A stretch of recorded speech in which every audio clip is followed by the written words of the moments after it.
Señor, gracias por la oportunidad de estudiar su palabra. Siempre es una bendición para ver su mensaje para su pueblo hoy en día.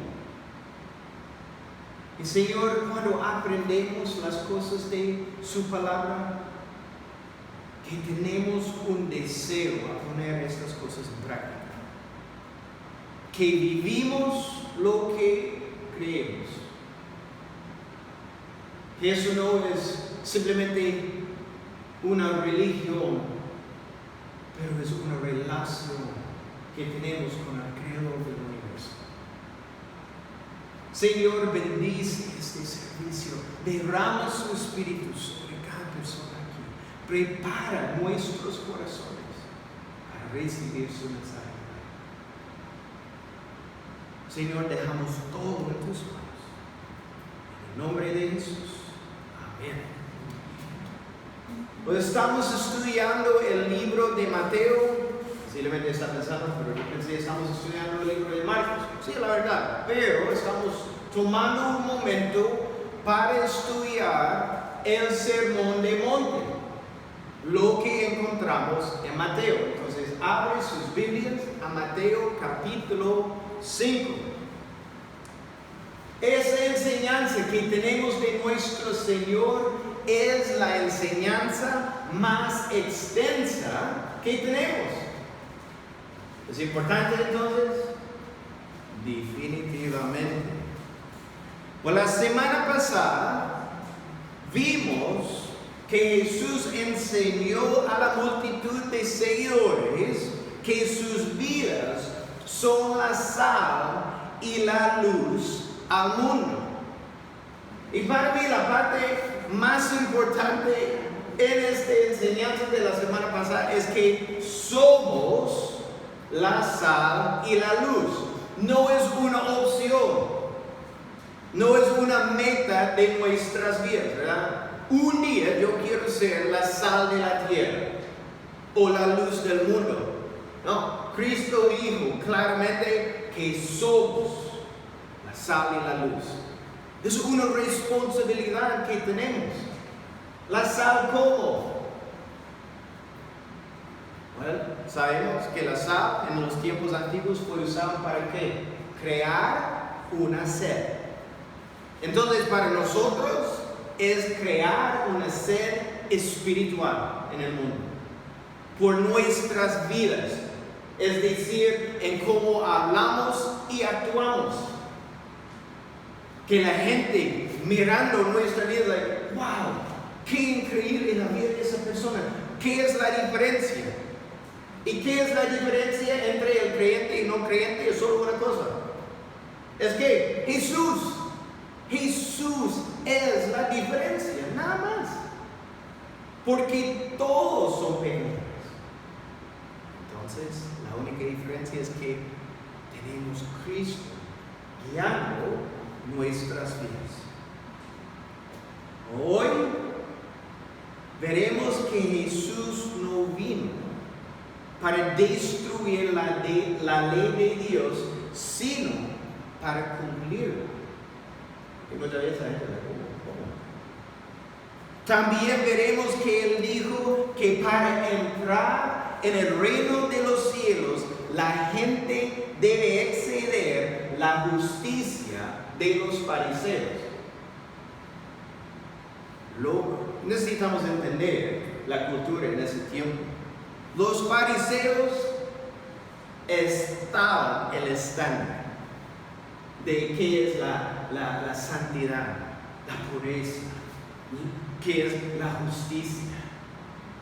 Entonces imagínense como una persona común escuchando a Jesús hablar que su justicia necesita exceder de los fariseos. ¿Qué piensan en ese momento? ¿Cómo es posible? Esto es lo que veremos hoy y sobre las próximas semanas. La justicia que Dios requiere no es en lo externo. Es una buena advertencia para la iglesia. No es en lo externo. Es fácil hacer cosas para Dios. Las cosas que la gente puede ver. Pero Dios es interesado en su corazón. La interna. Y es lo que encontramos en Samuel, en el libro de Samuel. La obediencia, Dios quiere la obediencia, no su sacrificio. Porque es más fácil sacrificar para Dios que obedecer lo que Él quiere.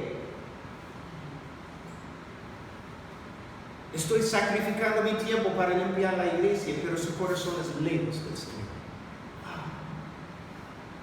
No quiere obedecer sus mandatos. Los fariseos se enfocaron en obedecer externamente, siguiendo los rituales, diezmos, oraciones públicas. ¿Verdad? ¿Recuerdan la oración del fariseo? Gracias a Dios que yo no soy como este publicano, este pecador. Las oraciones públicas, ayunos, etc. Pero no siguieron la justicia que Dios requiere, la del corazón, basada en la fe en Jesús. Dios es enfocado en el corazón. Vamos a empezar capítulo 5 de Mateo y estamos en versículo 17. Nuestros versículos para hoy son versículos 17 al versículo 20. Entonces vamos a leer nuestro texto primero. Dice: no penséis que he venido para abrogar la ley o los profetas. No he venido para abrogar, sino para cumplir. Porque de cierto os digo que hasta que pasen el cielo y la tierra, ni una jota ni una tilde pasará de la ley hasta que todo se haya cumplido. De manera que cualquiera que quebrante uno de estos mandamientos muy pequeños y así enseñe a los hombres, muy pequeño será llamado en el reino de los cielos. Mas cualquiera que los haga y los enseñe, este será llamado grande en el reino de los cielos. Porque os digo que si vuestra justicia no fuere mayor que los de los escribas y fariseos, no entraréis en el reino de los cielos. En versículo 17, Jesús dijo: no penséis que he venido para abrogar, es decir, anular o destruir la ley o los profetas. Y esta es la cosa. Los fariseos pensaron que Jesús quería anular o destruir la ley. ¿Por qué? Well, piensen en diferentes historias de Jesús. Porque Jesús sanó a personas en el día de reposo. ¿Recuerda la reacción de los fariseos? ¿Cómo es posible estar trabajando en el día de reposo? El hombre que tenía la mano seca, él sanó también. Que él permitió que sus discípulos sacaran trigo para comer en el día de reposo. Ellos están trabajando de nuevo. Además, Jesús no prestó atención a las tradiciones de los fariseos. ¿Me entienden? Las tradiciones. No estamos hablando de la ley de Dios. Pero los fariseos tenían tradiciones, rituales, ceremoniales, que no estaban requisitos. Y Jesús no está prestando su atención a esa cosa. Y finalmente se asoció con los publicanos y pecadores. Y ellos pensaron: ¿cómo es posible el Mesías, el Salvador del mundo, quiere pasar su tiempo con ese tipo de personas. Entonces, en su mente, ellos están pensando que Jesús quiere destruir la fundación del judaísmo. Pero los fariseos se enfocaron ¿en qué? En lo externo. Se rehusaron a entender que el centro de la ley requiere un cambio interno, un cambio del corazón. Jesús no vino para destruir la ley, sino cumplirla. ¿Cómo? Primero, Jesús cumplió la ley con el ejemplo de su vida. Jesús es la única persona que guardó toda la ley de Dios. Nunca cometió pecado. Él es el único. Juan 8, versículo 29.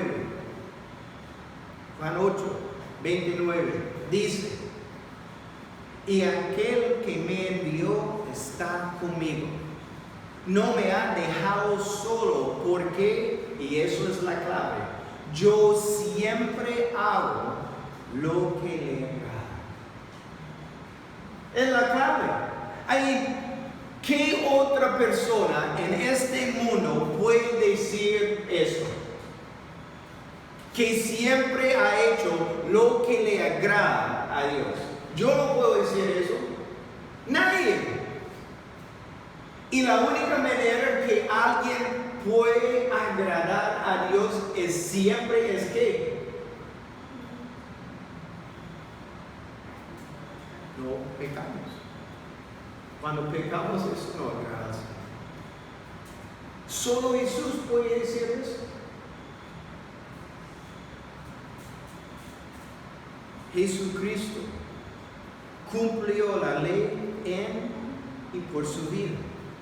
Él cumplió todo lo que la ley describió y demandó. También nuestro Señor Jesús cumplió la ley de Dios por medio de su muerte en la cruz y resurrección. Eso también es la razón que Jesús dijo que Él no vino para destruir los profetas. Versículo 17. ¿Por qué? Porque en los libros de los profetas que encontramos muchas profecías sobre su venida y muerte en la cruz. En su tiempo libre, lea Isaías 53. Es fácil, está hablando acerca de la muerte de Jesús en la cruz. Y estas cosas fueron cumplidas por medio de su vida y muerte. Y esto es la cosa. Tristemente, su muerte fue necesario. La muerte de Jesús fue necesario. ¿Por qué? Porque todo el mundo fue perdido en sus pecados. Vean lo que dice en Ezequiel capítulo 18 versículo 20. Ezequiel 18, 20 dice: el alma que peque, esa morirá. ¿Necesito una interpretación? Claro. Es fácil. Romanos 3, 23, ¿qué dice? Por cuanto todos pecaron. Todo en griego significa todo, no es fácil. Todos pecaron y no alcanzan la gloria de Dios. Entonces, Romanos 6, 23, porque la paga del pecado es que muerte, pero la dádiva de Dios es vida eterna en Cristo Jesús, Señor nuestro. Fue necesario. La muerte de Jesús fue necesaria. Es triste. para nosotros. La palabra de Dios nos muestra que merecemos la muerte por nuestros pecados. Es clara. No hay nada que podemos hacer para ganar la salvación. Es imposible. A menos que usted tiene la habilidad de guardar la ley de Dios perfectamente. Yo no puedo. Eso es la única otra manera. Y nadie puede. Entonces, cuando vemos la ley de Dios, la ley revela que somos pecadores. La ley tiene propósito. Es porque tenemos la ley, sabemos que somos pecadores. Eso es el estándar. La ley muestra que todos son imperfectos y que necesitamos un Salvador. En Gálatas 3, versículo 13, encontramos buenas noticias. Gálatas 3:13. Dice: Jesucristo nos redimió de la maldición de la ley. ¿Qué es la maldición de la ley? La muerte. Habiéndose hecho maldición por nosotros, no para Él, por nosotros. Jesús pagó el precio por nuestros pecados por completo. Jesús fue el sacrificio perfecto. Cuando murió en la cruz, ¿sabe lo que pasó en el templo? En el momento que Cristo murió, el velo que separaba a las personas del lugar santísimo en el templo se rasgó desde arriba hasta abajo. Porque es la dirección importante, de arriba por abajo. Es importante, no abajo por arriba. Si es de abajo, significa un hombre puede rasgar el velo. Pero si es de arriba, significa Dios rasgó el velo. Hay una gran diferencia. Eso es una demostración por la mano de Dios que en ese momento que el sacrificio de Jesús en la cruz fue aceptado y que el hombre que pone su fe en Jesús no estará apartado de Dios. Tenemos acceso al Padre, al Creador del universo. ¡Qué privilegio! Es por el sacrificio de Cristo, el hombre perfecto, quien murió en nuestro lugar. Su sacrificio cumplió, satisfecho todos los requisitos justos de la ley de Dios. Él vino ¿para qué? Para cumplir la ley, no destruirla. Jesucristo es el perfecto Cordero de Dios, quien por medio de su sangre limpia el pecado de quien pone su fe en Él por completo. Toda la gloria a Jesús por su gran amor y sacrificio por nosotros. Sin su sacrificio, ¿sabe esto? Nunca tendremos un chance. Nunca. Sin su sacrificio, moriríamos perdidos en nuestros pecados para toda la eternidad, separados de Dios. Entonces Jesús, por medio de su muerte, cumplió la ley. Y ahora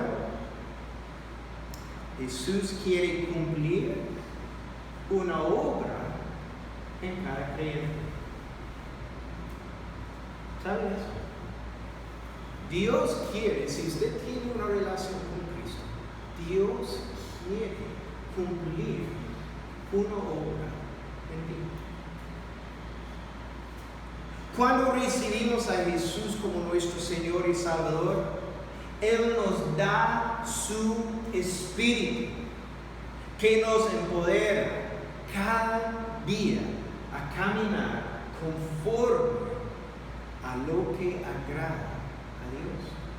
Es por su espíritu.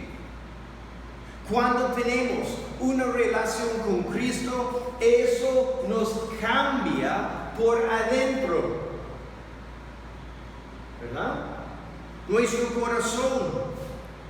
Y vivimos en el poder de su justicia. Esa es la cosa. Cuando hay un verdadero cambio dentro de la persona, se manifiesta en lo externo. Es obvio en cómo hablamos y actuamos. Si Cristo verdaderamente ha cambiado su vida, es obvio. Es obvio.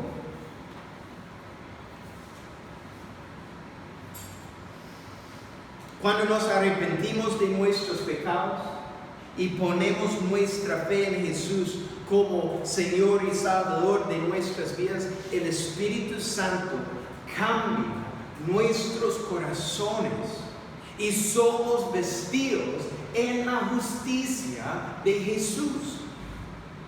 Pasamos a ser hijos de Dios y recibimos la vida eterna. Y el recibir a Jesús verdaderamente requiere algo: morir a nosotros mismos. Es un requisito. Morir a nosotros mismos. Sí. ¿Has muerto a sí mismo? Es una pregunta, es fácil. ¿Has muerto a sí mismo? ¿Para qué? Para seguir a Cristo verdaderamente. Gálatas 2:20 es un versículo muy importante. Gálatas 2:20.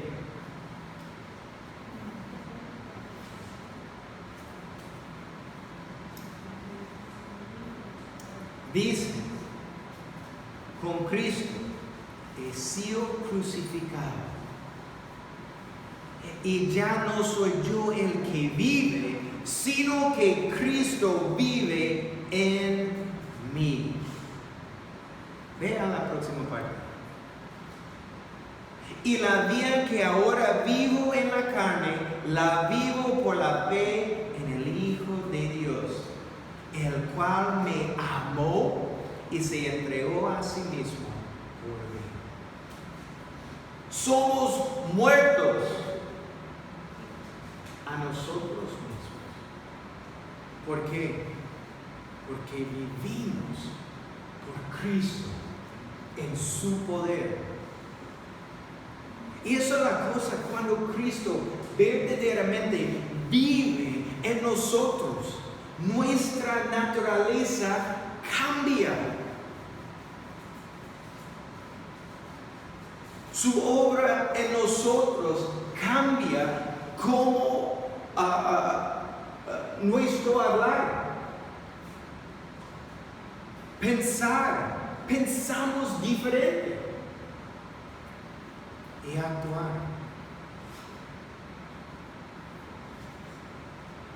A mí vea su vida honestamente, no aquí, pero en su casa. Toma un tiempo y piensa en su vida para ver si Cristo verdaderamente ha cambiado su vida. En cómo habla, actúa. Es obvio que Cristo vive en ti. Pero wow, hay cosas que necesito cambiar. Como verdaderos hijos de Dios, por gracia, no estamos bajo la ley del Antiguo Testamento. ¿Sabes? Estamos bajo una nueva ley, la ley de la gracia. Ay, piensa en la Santa Cena. Cuando Cristo tenía la copa, que dijo: eso es el nuevo pacto en mi sangre. Hay un cambio. Fue un pacto viejo, pero en Cristo es diferente. Somos bajo su sangre, su gracia. Vivimos en su gracia. Entonces Romanos 3:24 dice, hemos sido justificados libremente por su gracia, por medio de la redención que es en Cristo Jesús. Somos bajo la ley de gracia. ¿Y por qué somos salvos por la gracia de Dios? Debemos vivir vidas que reflejen esa gracia en nosotros. Debemos. A veces encontramos dos tipos de personas en la iglesia.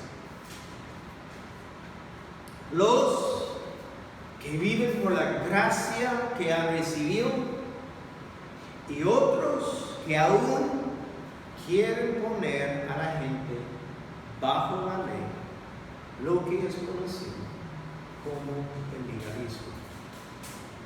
Es gracia más eso. Es muy fácil identificar el legalismo. Es cuando dicen, sí, definitivamente usted necesita poner su fe en Cristo, más haga esto, y no haga esto.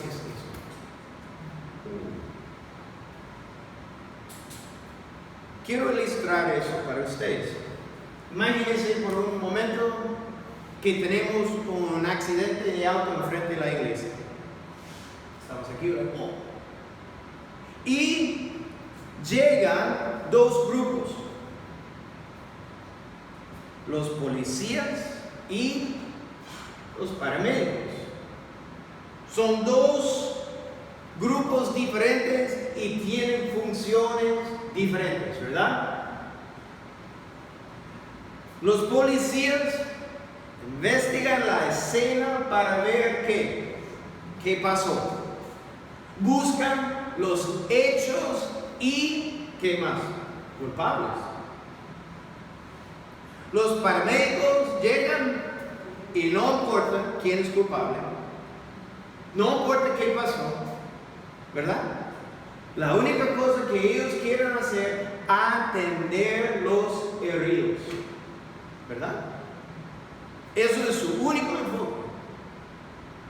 Esto puede parecerse a los creyentes en la iglesia. Tenemos algunos en la iglesia que tienen actitud de policía. Quieren ver quién es culpable. Esas personas quieren mostrarle a la gente sus errores por la ley de Dios. Lo que se vuelve en ¿qué? Un gran peso para quienes están tratando de seguir a Cristo. Es lo que fue pasando en el tiempo de Cristo.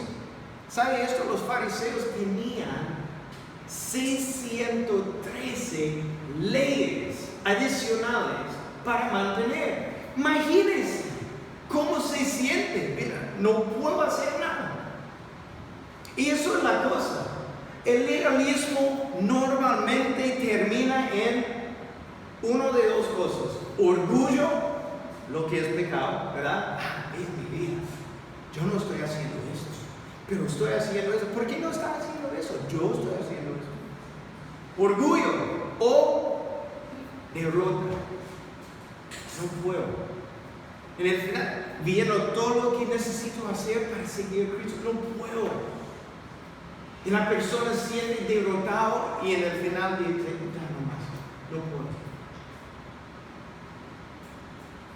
Pero hay otras en la iglesia que extienden la gracia que ellos mismos han recibido de Dios hacia otros. Y eso es mi corazón para cada uno de ustedes. Esa mentalidad. Que vivimos como eso.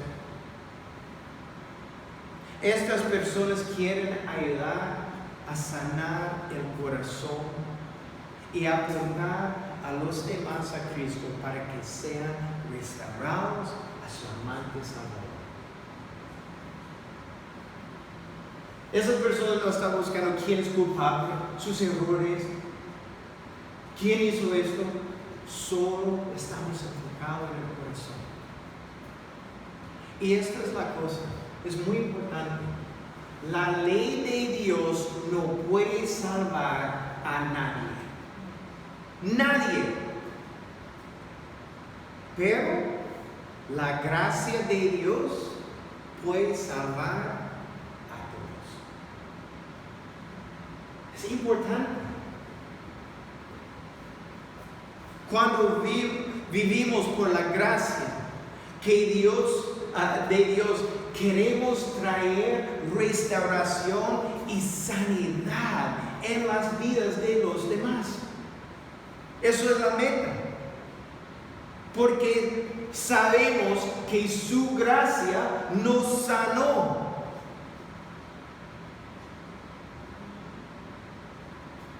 Es esa gracia que recibimos cuando Cristo tomó nuestro lugar en la cruz.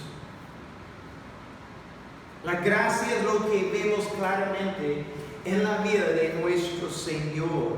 ¿Quién es? Nuestro ejemplo. Jesús es nuestro ejemplo. Vamos a Juan capítulo 8 y terminamos aquí para ver la gracia de nuestro Señor en acción. Eso es solo un ejemplo, pero puede leer los evangelios y es fácil a ver que nuestro Señor ministró en gracia. Y eso es una de mis favoritas historias de Jesús. Juan 8.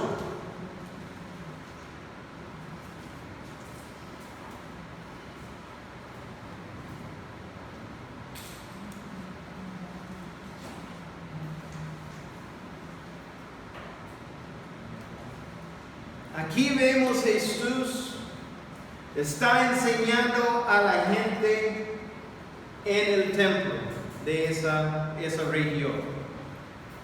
Vamos a empezar capítulo 8, versículo 3 y vamos a leer hasta versículo 5 para empezar. Entonces, los escribas y los fariseos le trajeron una mujer sorprendida en adulterio y poniéndola en medio, le dijeron: Maestro, esta mujer ha sido sorprendida en el acto mismo de adulterio. Ve el versículo 5. Y en la ley nos mandó Moisés apedrear a tales mujeres. ¿Tú puedes? ¿Qué dice?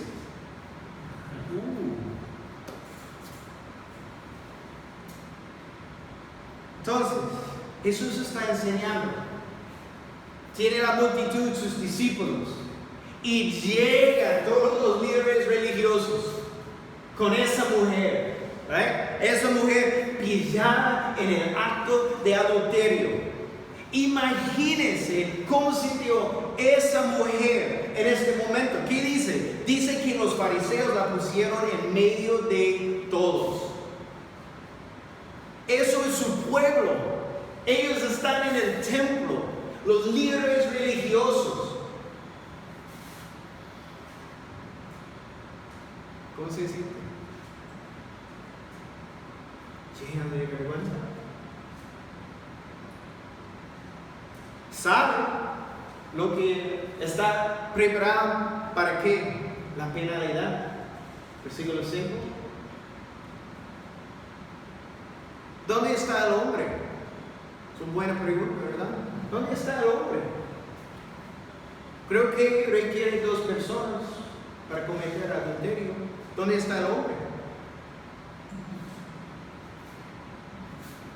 Solo esa mujer, sola. Es muy probable que ella sabe quién es Jesús. Ese hombre perfecto, ante él, fariseos. Y dice, Los fariseos, dice, la ley ordena que apedreamos lo que está diciendo, esta clase de mujer. Es fuerte. Entonces, tú pues, Jesús, ¿qué dices? Lo que ellos están diciendo, ¿qué deberíamos hacer? Vamos a ver. Me encanta mi Señor. Versículo 6 al 8.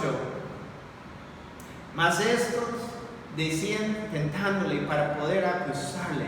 Pero entra nuestro Señor Jesús inclinado hacia el suelo, escribía en la tierra con el dedo. Interesante. Y como insistieran en preguntarle, se enderezó y les dijo: Él que de vosotros esté sin pecado, sea el primero en arrojar la piedra contra ella. E inclinándose de nuevo hacia el suelo, siguió escribiendo en la tierra. En lugar de responderles en principio, ¿qué pasó? Jesús comenzó a escribir con su dedo. ¿Qué escribió? Nadie sabe. ¿Quién quiere saber? Creo que todos. Él va escribiendo. Imagínense, ellos están enojados. Dicen, ya, finalmente tenemos a Jesús. Jesús está escuchando y en un momento es like, y empieza a escribir en la tierra. Algunos tienen sus ideas de lo que él fue escribiendo. Algunos piensan que fue escribiendo los pecados de los fariseos. Sí, no sabemos, no podemos decirlo, pero eso es una idea.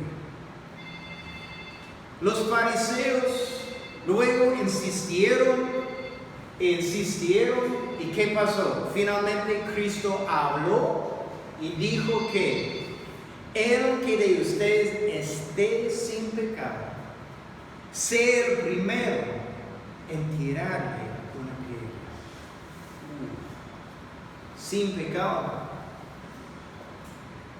Inmediatamente Cristo comenzó de nuevo a escribir en la tierra.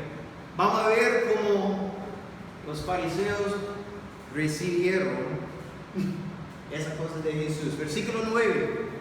Pero ellos, al oír esto, acusados por su conciencia, es decir, esto cortó sus corazones con convicción. Es fuerte en el lenguaje original. Cortes,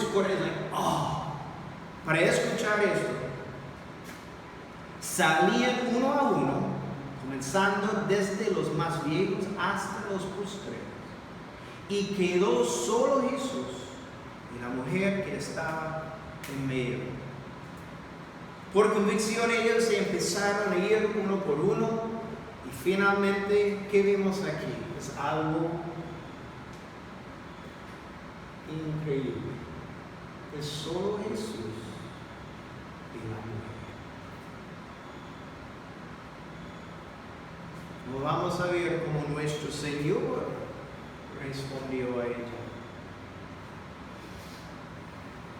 Versículo 9. 10, disculpe.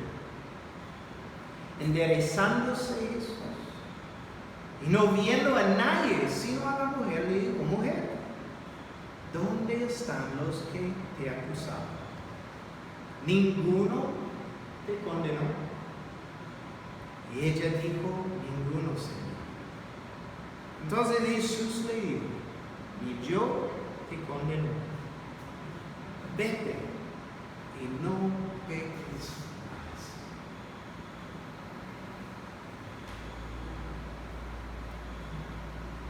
Jesús dijo: ¿dónde están tus acusadores?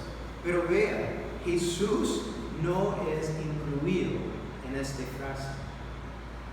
Solo los fariseos. Él no tenía una acusación. Jesús no está usando la ley. Y esta es la cosa. Jesús tenía la autoridad, no los fariseos, para acusarla. Él fue el hombre perfecto. Pero Jesús está buscando las personas que tenían un acto así.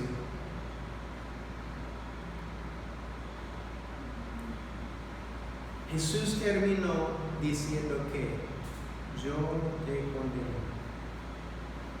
Jesús es preocupado con qué, con la ley de Moisés. No. Jesús es preocupado con su corazón. ¿Por qué? Porque todos son pecadores, incluyendo esa mujer. Cristo sabe, yo vine para morir para esa persona, para todos. Juan 3, versículo 17, Juan 3, 16, todos saben, pero 17 es muy importante. Juan 3, 17. ¿Qué dice? Porque no envió Dios a su Hijo al mundo para condenar al mundo, sino para que el mundo sea salvo por él. Eso es la clave. Dios no llegó para usar la ley de Dios. Él vino para salvarnos. Es lo que vemos aquí. Y creo que me encanta esa historia, porque yo sé un día yo estaré cara a cara con mi Señor, solo. Pero no ante mi Señor para ser condenado, para entrar en la gloria y pasar la eternidad con Él. Es increíble. Nuestro Señor es lleno de gracia. Eso es solo un ejemplo. Es lleno de gracia. Jesús ministró a esa mujer y le exhortó a no pecar más en vez de condenar. Eso es Jesús. Juan 1, 17 dice: pues la ley por medio de Moisés fue dada, pero la gracia y la verdad vinieron por medio de Jesucristo. ¿Qué? La gracia y la verdad vinieron por medio de Cristo. Entonces, debemos ministrar en la misma gracia que nos fue dada cuando aceptamos a Jesús como nuestro Salvador. En amor debemos extender gracia a otros y guiarlos a los amorosos brazos de Jesús. Eso es nuestra responsabilidad. Ministrar en la gracia de su Señor. Amén. Amén. Señor, gracias por su palabra. Y definitivamente gracias por su obra en la cruz para nosotros.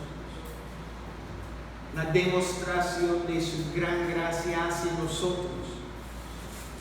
Es una gracia que no merecemos.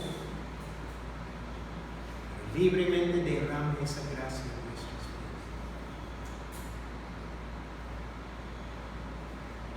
vidas. El Señor, ayúdanos a ministrar a otros en la misma gracia que hemos recibido.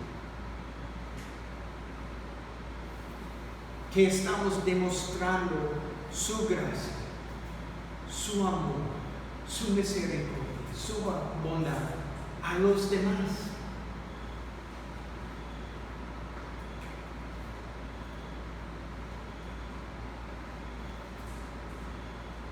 Porque tenemos una responsabilidad a ganar los perdidos de este mundo a ti. Señor, que vivimos lo que creemos y no hay conflictos en nuestras vidas, entre nuestras palabras y acciones.